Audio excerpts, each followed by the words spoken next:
about every canyon and creek in the area, branching out to various different logging camps and small towns that spring up out of the woods. Our railroad began operation in 1885, with the first railroad equipment arriving in the area by ship in Fort Bragg. The main purpose of the railroad at that time was to bring logs out of the woods and into the mill in Fort Bragg, where they would then be milled into lumber and be sent out by steamship down to the San Francisco area. Passenger service was trained did not reach Willits until 1911. Passengers trying to reach Willits prior to 1911 were get off the train in Fort Bragg, right out to one of the big small towns along the line. They would then stay the night in a hotel, wake up the next morning, and ride a stagecoach most of the way to Willits. Once we reached Willits in 1911, passengers could ride to Willits in just a couple of hours, and freight would then go out by rail. From Willits, where passengers and freight could catch a ride north and south with the Northwestern Pacific Railroad, which opened in 1907 and by 1914 ran 271 miles from Eureka through Willits and down to Shelbyville, extending our reach further out into the country by rail. The Scum Train was the last railroad to deliver mail 6 days a week up until September 15, 2003, which makes us the last railroad to deliver mail in the United States under a federal contract. The Scum Train is also in the Smithsonian for this fact.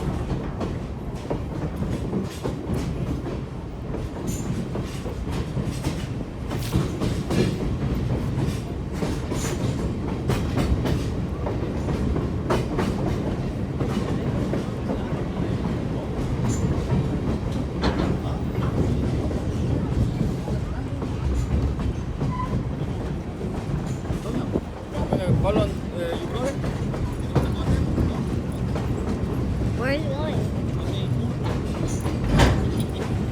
I don't care.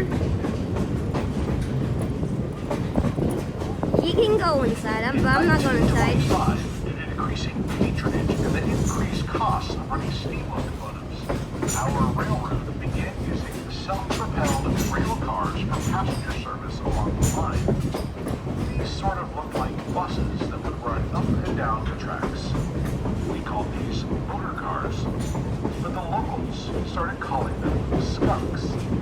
These skunks or motor cars had a gasoline-powered engine and an oil-burning pot-bellied stove that was used for heating the inside of the car. The exhaust from the engine and stove would mix, creating a pungent odor that was carried up the line in front of the motor car by the ocean breezes out of Fort Bragg. This prompted residents who lived along the line to swear you could smell these cars coming before you could see them, just like a skunk. They started calling this the Skunk Train. They didn't really stick until 1959, when National Geographic did an article on us calling us the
places.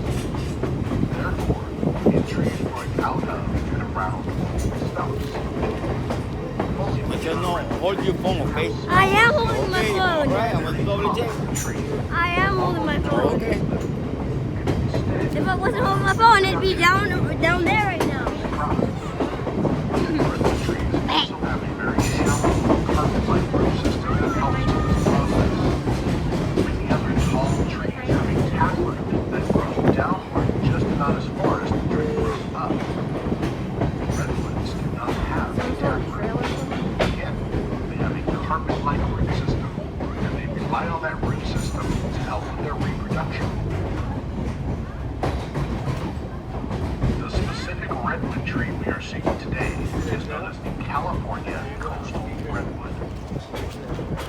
This particular tree lives to be about 2,200 years old and is also known as the tallest living thing on Earth. The tallest California coastal redwood is currently growing in Humboldt County. Its name is Hyperion, and it's 380 feet tall. Wow.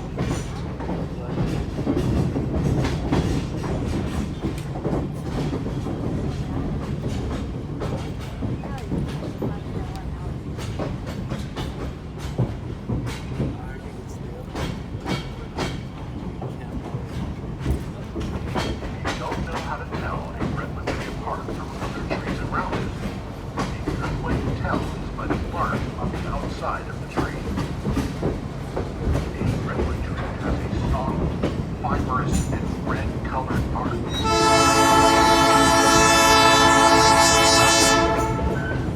The bark on a fully grown California coastal redwood is about 1 foot thick, and it's actually fire retardant. The interior wood of a redwood tree is a very soft, blended wood and burns very quickly. Because of how quickly burning this interior wood is, it needs that outer protection. Sometimes the bark on the outside of the tree will get damaged. And if a small wildfire was to come through, it can start hollowing the tree out, creating a charred out cave at the base of the tree.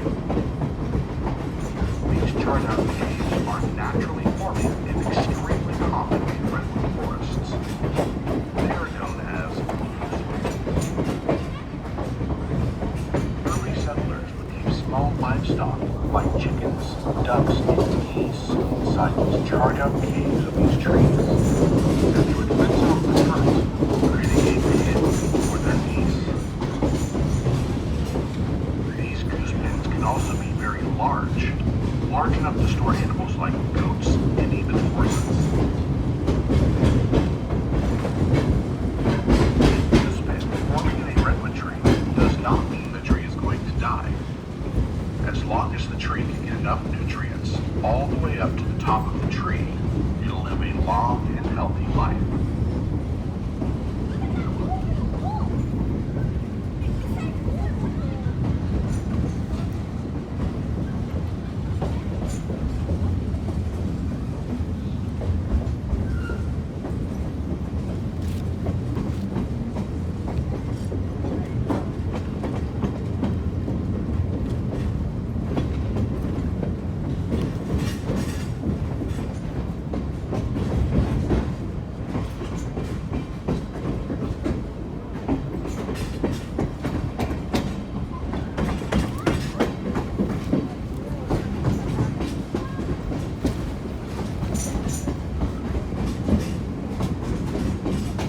We're approaching Glen Blair Junction.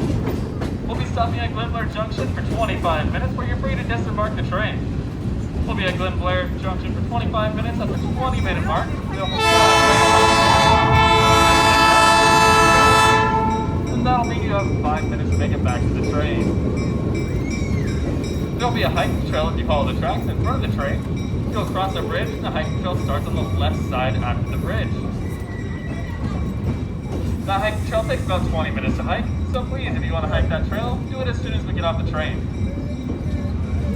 This will be our last train of the day, so unless you want to hike a 3.5-mile trail all the way back to Fort Bragg, please make it back to our train on time. again. We'll have 25 minutes here at Glen Blair. No. At the 20-minute mark, No. the train will honk its horn. It'll be 5 No. minutes to make it back to the train. We disembark the train on the right-hand side on either end of the open-air car. No, I don't wanna.